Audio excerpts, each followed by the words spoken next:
नमस्कार दोस्तों, स्वागत है आपका हमारे YouTube चैनल विधिलॉजी पर। आज हम बात करने वाले हैं इंफॉर्मेशन टेक्नोलॉजी एक्ट के पार्ट 3 के बारे में। इससे पहले हमने इस एक्ट के जो 2 पार्ट देखे, उसके अंदर हमने चैप्टर 1 से लेके चैप्टर 8 तक के जो इसके प्रोविजंस है, उसके अंदर कौन से इंपॉर्टेंट पॉइंट्स हैं, कौन से इंपॉर्टेंट सेक्शंस हैं जो एग्जाम में आ सकते हैं, उन सभी के बारे में हमने बात की है। अगर हम एक ब्रीफ में देखें तो चैप्टर 1 से लेके अगर हम बात करें तो इसका जो संक्षिप्त नाम है उसमें ये कब जो है लागू हुआ, उसके बाद इसके अंदर कौन सी डेफिनेशंस इंपॉर्टेंट हैं जो एग्ज़ाम में आ सकती हैं वो हमने बात की। फिर इसके बाद इसके अंदर जो इलेक्ट्रॉनिक सिग्नेचर या फिर डिजिटल सिग्नेचर क्या होंगे, उनको सिक्योर इलेक्ट्रॉनिक सिग्नेचर क्या होंगे, सिक्योर इलेक्ट्रॉनिक रिकॉर्ड क्या होगा, ऑथेंटिकेशन किसके द्वारा किया जाएगा, इन सब के बारे में बात की। इस जो प्रमाण पत्र जारी किया जाता है इलेक्ट्रॉनिक सिग्नेचर का या डिजिटल सिग्नेचर का, वह जिसके द्वारा जारी किया जाएगा, तो ऐसी फर्म या ऐसे व्यक्ति को, इंडिविजुअल फर्म को किसके द्वारा लाइसेंस दिया जाएगा, उसके लिए क्या शर्तें होंगी, क्या कंडीशंस होंगी, तो ये सब के बारे में हमने जो है चैप्टर 1 से लेके चैप्टर 8 तक के जो प्रोविजन थे उसमें बात की थी। आज जो हम बात करने वाले हैं पार्ट 3 के अंदर, वह है चैप्टर 9 और चैप्टर 10 के बारे में। ये दोनों ही चैप्टर इंपॉर्टेंट हैं। यहाँ से जो कुछ सेक्शंस हैं जो मोस्ट इंपॉर्टेंट है हमने साइट के अंदर कवर किए हैं, तो इसलिए इसको अच्छे से देखिएगा। जो इंपॉर्टेंट पॉइंट्स हैं उसे नोट डाउन कर लीजिएगा। चैप्टर 9 के अंदर बताया गया है पेनल्टीज, कंपेंसेशन एंड एडजुडिकेशन, यानी कि शास्तियाँ, प्रतिकर और अधिनिर्णय। इस चैप्टर के अंदर बताया गया है कि जो एक्ट है इसके अंदर जो प्रोविजंस किए गए हैं इंफॉर्मेशन टेक्नोलॉजी से रिलेटेड, यदि कोई व्यक्ति उनका कॉन्ट्रावेंशन यानी कि उल्लंघन करता है तो उसके ऊपर क्या पेनल्टी लगाई जा सकेगी, क्या कंपेंसेट किया जा सकेगा, उससे रिलेटेड जो प्रोविज़न है वह इस चैप्टर के अंदर किए गए हैं, तो उसे आप अच्छे से देखिएगा। इसके बाद चैप्टर 10 अपीलेट ट्रिब्यूनल। अब अपील अधिकरण जो है वह किसके द्वारा गठित किया जाएगा, या फिर जो 2 एक्ट इसके अंदर बताए गए हैं जहाँ पर अपीलेट ट्रिब्यूनल गठित किया गया था, उसी को यहाँ पर भी अपीलेट ट्रिब्यूनल माना गया है। तो वो 2 एक्ट कौन से हैं वो हमने यहाँ मेंशन किए हैं, वो आपको याद रखने हैं क्योंकि वहाँ से क्वेश्चन बन सकता है। इसके साथ साथ जो अपीलेट ट्रिब्यूनल है, यदि उसके द्वारा कोई ऑर्डर या डिसीजन दिया जाता है तो उसके खिलाफ जो अपील है वो कहाँ हो सकेगी, कितने समय के अंदर हो सकेगी, ये सब जो प्रोविजंस हैं उसके बारे में हम आज बात करने वाले हैं। इसलिए बने रहिएगा लास्ट तक इस वीडियो के, क्योंकि सिर्फ जो इम्पोर्टेंट और जो मोस्ट इम्पॉर्टेंट पार्ट है इस सेक्शन के वही हम यहाँ कवर कर रहे हैं। इसके साथ आपको जो बैरेक्ट है वो लेकर बैठना है ताकि आप उसको साथ साथ रीड कर सकें, इसलिए इसका कोई पॉइंट मत छोड़िएगा। चलिए शुरू करते हैं, लेकिन उससे पहले अगर आप हमारे चैनल पर नए हैं तो प्लीज़ सब्सक्राइब अवर चैनल, और अगर आपको हमारी वीडियोस पसंद आती है तो उसे लाइक और शेयर ज़रूर कीजिए। एक और इम्पोर्टेंट बात दोस्तों, हमने कोशिश की है कि इंग्लिश और हिंदी दोनों लैंग्वेजेस में इस लेक्चर को ला सकें। अगर कहीं वर्ड्स में आपको कोई प्रॉब्लम आती है, चाहे इंग्लिश हो या हिंदी हो, तो आप हमसे कॉमेंट सेक्शन में पूछ सकते हैं। Chapter 9 penalties, compensation and adjudication, शास्ति, प्रतिकर और अधिनिर्णय। जैसा कि ये एक्ट इंफॉर्मेशन टेक्नोलॉजी के बारे में बात करता है, तो उससे रिलेटेड ही इस एक्ट के अंदर जो प्रोविजंस किए गए हैं, यदि कोई उसका कॉन्ट्रावेंशन यानी कि उल्लंघन करता है तो उसके ऊपर क्या पेनल्टी, क्या कंपेंसेशन लगाया जा सकेगा, उसी के बारे में जो प्रोविज़न है वो चैप्टर 9 के अंदर किए गए हैं। और इससे रिलेटेड जो इंपॉर्टेंट सेक्शंस हैं वो हमने यहाँ पर कवर किए हैं, जो एग्ज़ाम में पूछे जा चुके हैं या पूछे जा सकते हैं। वो सारे ही इंपॉर्टेंट फैक्ट्स हम आज इसके अंदर कवर करने वाले हैं, इसलिए इस वीडियो को ध्यान से देखिएगा और जहाँ जहाँ पर इंपॉर्टेंट पॉइंट्स हैं उसे एक बार आप नोट डाउन कर लीजिएगा। बैरेक्ट को साथ में लेकर बैठिएगा, जो इम्पोर्टेंट है, जो पॉइंट या जो लाइन इंपॉर्टेंट है उसको हाईलाइट कर लीजिएगा। सबसे पहले बात करते हैं सेक्शन 43 की। यह एग्ज़ाम में पूछा जा चुका है। इसके अंदर बोला गया है penalty and compensation for damage to computer और कंप्यूटर सिस्टम, यानी कि कंप्यूटर या कंप्यूटर प्रणाली को नुकसान के लिए शास्ति और प्रतिकार, यानी कि पेनल्टी और कंपेंसेशन। तो यहाँ बात की गई है कि कोई पर्सनल कंप्यूटर हो या फिर कोई ऐसा सिस्टम जो नेटवर्क कंप्यूटर्स होते हैं जो आपस में जॉइंट होते हैं, यदि कोई व्यक्ति, जिस व्यक्ति का वो कंप्यूटर है, उससे परमिशन लिए बिना उस कंप्यूटर में एक्सेस करता है या फिर उसमें एक्सेस करने को सिक्योर करता है, यानी कि सुरक्षित करता है कि वो जब चाहे उसमें एक्सेस कर सके, या फिर ऐसे कंप्यूटर या कंप्यूटर प्रणाली के अंदर जो है वायरस इंट्रोड्यूस करता है, या उस कंप्यूटर से कोई डेटा एक्सट्रैक्ट कर लेता है, डाउनलोड कर लेता है बिना उसके जो ऑनर हैं उसकी परमिशन के, तो यह समझा जाएगा कि उसने इस अधिनियम के अंदर, जो इस प्रोविज़न के अंदर जो प्रोविज़न किया गया है उसका उसने कॉन्ट्रावेंशन या उल्लंघन किया है। इसके जो इंपॉर्टेंट पॉइंट्स है वो हमने यहाँ पर हाईलाइट किए हैं, वो एक बार आप रीड कर लीजिएगा। और इसके साथ ही जो बैरेक्ट का सेक्शन है उसको भी एक बार आपको रीड कर लेना है ताकि आपको ये अच्छे से याद हो जाए, क्योंकि यहाँ से क्वेश्चन बनने के चांसेस ज़्यादा हैं। तो इसमें जो लिखा गया है कि जो पेनल्टी या जो कंपेंसेशन होगा वो क्या होगा कि shall be liable to pay damages by way of compensation to the person affected, यानी कि जो व्यक्ति इसके लिए लायबल यानी कि जो इसके लिए लायबल ठहराया जाएगा वह व्यक्ति जो है वो जो प्रभावित व्यक्ति है उसे प्रतिकर यानी कि कंपेंसेशन देगा नुकसानी के तौर पर। तो यही आपको यहाँ पर याद रखना है। इसके बाद section 43A compensation for failure to protect data. यहाँ पर यह बात की गई है कि जब किसी व्यक्ति का डेटा जो है कोई फर्म या कोई व्यक्ति जो है सिक्योर करने के लिए उसके साथ एग्रीमेंट करता है या उसके डेटा को सिक्योर करने की बात करता है और अगर वो इस चीज़ में फेल हो जाता है, तब ऐसी स्थिति में जो कंपनी है या जो पर्टिकुलर इंडिविजुअल पर्सन है या फर्म है तो वह जो है लायबल होगा उसको कंपेंसेट करने के लिए। यदि ऐसा जो डेटा है अगर वो लीक हो जाता है, सिक्योर नहीं होता है, उससे उस व्यक्ति का नुकसान होता है, डैमेज होता है, तब ऐसी स्थिति में वो लायबल होगा उसको कंपेंसेट करने के लिए। तो यही सेक्शन 43A के अंदर बताया गया है। अब बात करें इसके बाद वाले सेक्शन की, सेक्शन 44 की, तो उसके अंदर बताया गया है penalty for failure to furnish information return etcetera, यानी कि जानकारी, विवरणी आदि देने में असफल रहने के लिए शास्ति। इसके अंदर ये बताया गया है कि यदि कोई व्यक्ति जब उससे कंट्रोलर या जो ट्रिब्यूनल है वो कोई इन्फॉर्मेशन मांगता है और यदि वह उसको वो इन्फॉर्मेशन देने में फेल हो जाता है, नहीं दे पाता है, मना करता है, तब ऐसी स्थिति में उसके ऊपर क्या पेनल्टी लगाई जा सकेगी। तो ये इतना इंपॉर्टेंट नहीं है, इसको एक बार आप सिर्फ रीड कर लीजिएगा।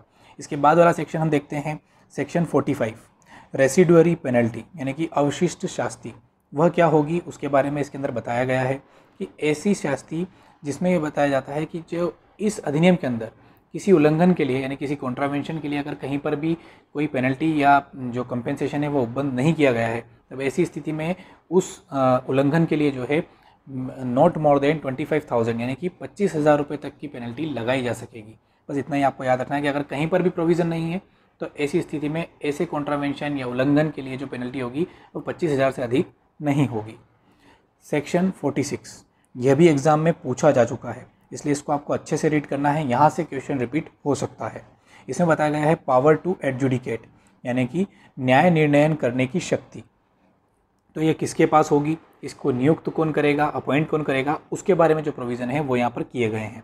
तो इसके अंदर बताया गया है कि सेंट्रल गवर्नमेंट जो रहेगी यानी कि केंद्र सरकार जो है वह यहाँ पर अपॉइंट करेगी any officer not below the rank of director to the government of India और equivalent officer of state government to be an adjudicating officer, यानी कि भारत सरकार के अंदर जो निर्देशक के पद से नीचे का ना हो और स्टेट गवर्नमेंट के अंदर भी जो इस पद से नीचे का ना हो, यानी कि not below the rank of director जो है वह इसके लिए अपॉइंट किया जाएगा। किस चीज़ के लिए, एडजुडिकेशन ऑफिसर के तौर पर, न्याय निर्णयन अधिकारी के तौर पर सेंट्रल गवर्नमेंट के द्वारा यहाँ पर उसे नियुक्त किया जाएगा।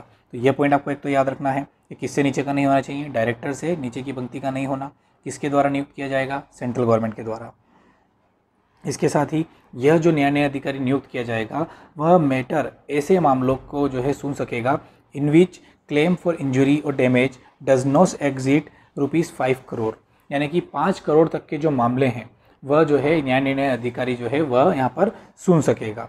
इसके साथ ही प्रत्येक न्याय निर्णय अधिकारी को सिविल न्यायालय की शक्ति प्राप्त होगी।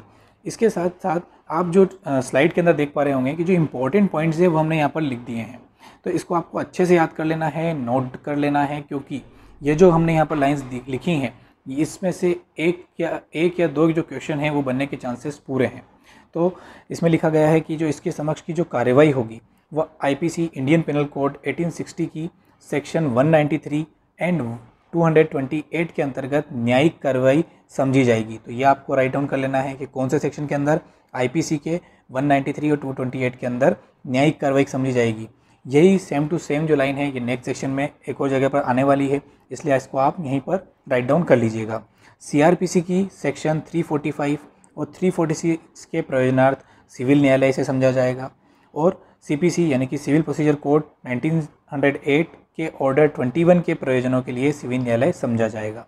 तो ये जितने भी पॉइंट्स हैं ये आपको याद कर लेने हैं, क्योंकि यहाँ से क्वेश्चन बनने के चांसेस ज़्यादा हैं और सारे जो इंपॉर्टेंट पॉइंट्स हैं इस सेक्शन के अंदर वो हमने यहाँ पर कवर किए हैं। अब बात करते हैं chapter 10 the appellate tribunal, appeal अधिकरण। इसके अंदर बताया गया है कि जो आदेश या विनिश्चय जो हैं, जो न्याय निर्णय अधिकारी या न्याय निर्णय जो अधिकारी नियुक्त किए जाते हैं सेंट्रल गवर्नमेंट के द्वारा, उनके द्वारा जो आदेश दिए जाएंगे या जो इंक्वायरी की जाएगी उसके विरुद्ध जो अपील है वो कहाँ पर होगी, वह उसका जो प्रोविज़न है वह चैप्टर 10 अपीलेट ट्रिब्यूनल के अंदर किया गया है। सबसे पहले बात करते हैं अपीलेट ट्रिब्यूनल क्या होगा। तो अपीलेट ट्रिब्यूनल की जो डेफिनेशन या उसके बारे में जो इन्फॉर्मेशन है वो सेक्शन 48 में दी गई है। सेक्शन 48 के अंदर बताया गया है कि अपीलेट ट्रिब्यूनल क्या होगा।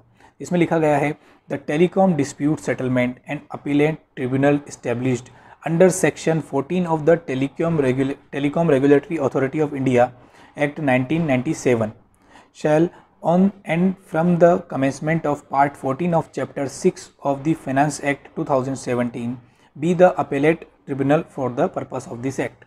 यानी कि ये जो एक्ट, दो एक्ट बताए गए हैं, ये दोनों एक्ट के अंदर जो अपीलेट ट्रिब्यूनल स्थापित किया गया था वही जो अपीलेट ट्रिब्यूनल है वह इस एक्ट के लिए अपीलेट ट्रिब्यूनल समझा जाएगा। तो यह यहाँ पर इम्पॉर्टेंट हो जाता है कि कौन से एक्ट के माध्यम से या कब जो है अपीलेट ट्रिब्यूनल जो स्थापित किए गए थे वही इस अधिनियम में भी अपीलेट ट्रिब्यूनल होंगे। तो आपको याद रखना है, दो एक्ट के बारे में बात की गई है, भारतीय दूरसंचार विनियामक प्राधिकरण अधिनियम 1997 और इसके साथ ही दूरसंचार विवाद समाधान और अपील अधिकरण या फिर वित्त अधिनियम 2017। ये दोनों ही आपको याद रखने हैं क्योंकि इन दोनों के अंदर जो अपीलेट ट्रिब्यूनल सेटअप किए गए थे उसी को जो है इस अधिनियम के लिए भी अपीलेट ट्रिब्यूनल समझा जाएगा। इसके बाद बात करते हैं सेक्शन 57 की। इसके बीच के जो सेक्शंस हैं वह रिपील या ओमिटेड कर दिए गए हैं, तो उसे आपको नहीं पढ़ना है, सीधे आप आ जाइए सेक्शन 57 पर। इसमें बताया गया है अपील टू अपीलेट ट्रिब्यूनल, यानी कि अपीलेट ट्रिब्यूनल अपील अधिकरण को कब अपील की जा सकेगी। इस अधिनियम के अधीन नियंत्रक यानी कि कंट्रोलर, जो कि केंद्र सरकार के द्वारा नियुक्त किया जाता है, कंट्रोलर या न्याय निर्णयक अधिकारी द्वारा किए गए किसी आदेश से व्यथित व्यक्ति उस अपील अधिकरण को अपील कर सकेगा। अब यहाँ पर जो अपील अधिकरण होगा यह भी किसके द्वारा सेटअप किया जाता है, केंद्र सरकार के द्वारा। तो इस अपील अधिकरण को इसके जो विषय होते हैं उन विषय और एरिया के हिसाब से जो है यहाँ पर स्थापित किया जाता है। अब जिस अपील अधिकरण के पास उस विषय को सुनने की अधिकारिता होगी उस अपील अधिकरण को यहाँ पर अपील करना होगा। तो जो व्यथित व्यक्ति है, जो कंट्रोलर यानी कि जो नियंत्रक है या जो न्याय निर्णायक एडजुडिकेटिंग ऑफिसर है, उसके द्वारा यदि कोई विनिश्चय, डिसीजन या ऑर्डर दिया गया है और उससे यदि वो व्यथित है तो जो उसकी अपील है वो किसे करेगा, अपील अधिकरण को करेगा। अब जो अपील अधिकरण को अपील करेगा तो वो कितने समय के भीतर करना होगी, जिस दिन उसे उस ऑर्डर की कॉपी प्राप्त होती है उस दिन से 45 डेज़ के भीतर, यानी कि 45 डेज़ के अंदर जो है उसे अपील करना होगी। इसके बाद ये जो अपील की जाएगी इसका निपटारा 6 माह के भीतर करने का जो है प्रयास यहाँ पर किया जाएगा। इसमें जो एक इम्पॉर्टेंट पॉइंट है वह यह कि जो एडजुडिकेटिंग ऑफिसर है यानी कि जो न्याय निर्णायक अधिकारी है उसके द्वारा पक्षकारों की सहमति से किए गए आदेश के विरुद्ध अपील नहीं होगी। यह आपको यहाँ पर याद रखना है कि किस आदेश के विरुद्ध अपील नहीं होगी। तो जो एडजुडिकेटिंग ऑफिसर है उसके द्वारा पक्षकारों की सहमति से यदि कोई आदेश किया जाता है तो ऐसे आदेश के विरुद्ध कहीं पर अपील नहीं की जाएगी। तो जो इंपॉर्टेंट पॉइंट्स है इस सेक्शन के वो सब यहाँ पर कवर किए गए हैं, इसे आप राइट डाउन कर लीजिएगा। अब बात करते हैं सेक्शन 62 की, लेकिन उससे पहले सेक्शन 58 में बताया गया है कि अपील अधिकरण की शक्तियाँ और प्रक्रिया क्या होगी। तो अपील अधिकरण को सिविल न्यायालय की जो शक्तियाँ हैं वही प्राप्त होंगी। उसी के प्रकार वह किसी को समन भेज सकेगा या दस्तावेजों या अन्य इलेक्ट्रॉनिक अभिलेखों को प्रकट और पेश करने की अपेक्षा कर सकेगा, शपथ पत्रों पर साक्ष्य ग्रहण कर सकेगा, साक्ष्यों या दस्तावेजों की परीक्षा के लिए कमीशन निकालना, ये सारी जो शक्तियाँ हैं जो सिविल न्यायालय को होती है वह यहाँ पर अपील अधिकरण को प्राप्त होगी। इसके बाद अगर हम बात करें सेक्शन 59 की, उसमें बताया गया है राइट टू लीगल रिप्रेजेंटेशन, विधिक प्रतिनिधित्व का अधिकार। ये किसे होगा, जो इसके अंदर जो अपीलार्थी हैं वह अपील अधिकरण के समक्ष अपना मामला प्रस्तुत करने के लिए या तो स्वयं हाजिर हो सकेगा या एक अथवा अधिक विधि व्यवसायियों को अथवा अपने किसी अधिकारी को प्राधिकृत कर सकेगा। तो यहाँ पर आपको सिर्फ एक बार इसे रीड कर लेना है कि कौन कौन व्यक्ति यहाँ पर जो है विधिक प्रतिनिधित्व कर सकते हैं। तो अपीलार्थी स्वयं भी कर सकता है या कोई विधि व्यवसायी या फिर उसका कोई अधिकारी। इसके बाद सेक्शन 60 में परिसीमा यानी कि इसकी लिमिटेशन के बारे में बताया गया है। तो यहाँ पर भी जो लिमिटेशन एक्ट के जो प्रोविजंस हैं वो इस एक्ट के ऊपर भी लागू होंगे, यही वहाँ पर लिखा गया है। इसके बाद सेक्शन 61 सिविल न्यायालय की अधिकारिता का ना होना, उसके बारे में यहाँ पर प्रोविज़न किया गया है, तो उसको आप एक बार सिर्फ रीड कर सकते हैं। अब बात करते हैं सेक्शन 62, ये एग्ज़ाम में पूछा जा चुका है, जिसमें बताया गया है उच्च न्यायालय को अपील टू हाई कोर्ट। तो यह अपील हाईकोर्ट को कब की जाएगी उसके बारे में जो प्रोविज़न है वो सेक्शन 62 में दिया गया है। तो अपील प्राधिकरण यानी कि अपील अधिकरण, अपीलेट ट्रिब्यूनल के विनिश्चय यानी कि डिसीजन या आदेश से, ऑर्डर से व्यथित कोई व्यक्ति तथ्य या विधि के यानी कि फैक्ट या लॉ के प्रश्न पर 60 डेज के भीतर उच्च न्यायालय को अपील कर सकेगा। सिर्फ इतना ही आपको याद रखना है, किस बेसिस पे करेगा, या तो तथ्य या विधि के प्रश्न पर 60 दिनों के भीतर यहाँ पर वह उसे अपील कर सकेगा। लेकिन इसमें एक परंतु दिया गया है, प्रोविज़ो दिया गया है, जिसमें कहा गया है कि यदि कोई कारण जो है न्यायालय को उचित लगता है तब जो ऐसी अवधि है वह बढ़ाई जा सकेगी, लेकिन जो बढ़ाई जाएगी वह अवधि 60 दिनों से अधिक की नहीं होगी। बस इतना ही यहाँ पर आपको याद रखना है। इसके बाद वाला सेक्शन है सेक्शन 63, अपराधों का शमन, कंपाउंडिंग ऑफ कॉन्ट्रावेंशंस। तो कंपाउंड यानी कि शमन कब किया जा सकेगा, किस स्थिति में किया जा सकेगा, उसके बारे में यहाँ प्रोविज़न किए गए हैं। तो उसके कुछ इंपॉर्टेंट पॉइंट्स हैं, उसके बारे में बात कर लेते हैं कि कौन कर सकेगा। जो अपराधों का शमन है वो किसके द्वारा किया जाएगा, तो कंट्रोलर यानी कि नियंत्रक, और any officer authorised by him यानी उसके द्वारा कोई जो है नियुक्त किया गया कोई व्यक्ति, और बाय एडजुडिकेटिंग ऑफिसर जो है कोई अपराध का शमन यहाँ पर किया जा सकेगा। और तभी किया जाएगा जब वो शर्तें पूरी करता हो, और जो ऐसी शर्तें हैं वह किसके द्वारा निहित की जाएगी, कंट्रोलर के द्वारा। तो आपको सिर्फ इसके अंदर जो इंपॉर्टेंट लाइन है वो यही है जो यहाँ पर नोट डाउन की गई है, और आपको इसे याद रखना है। इस धारा के अंदर कोई भी बात जो है वह उस पर लागू नहीं होगी जिसने उल्लंघन जिसने किया है, यदि उसने 3 साल के भीतर वैसा ही उल्लंघन किया है जो इस अधिनियम के अंदर प्रावधानी थे। यानी कि अगर जैसा कि इस अधिनियम के अंदर जिस अपराध को शमन किया जाता है, कंपाउंड किया जाता है, यदि ऐसा ही अपराध उसने 3 वर्ष के भीतर पहले भी किया है, तब ऐसी स्थिति में उसके ऊपर इस धारा के जो प्रोविजन है वो लागू नहीं होंगे। तो यही यहाँ पर हमको याद रखना है, जहाँ से क्वेश्चन बन सकता है। तो ये सेक्शन 63 था इसका।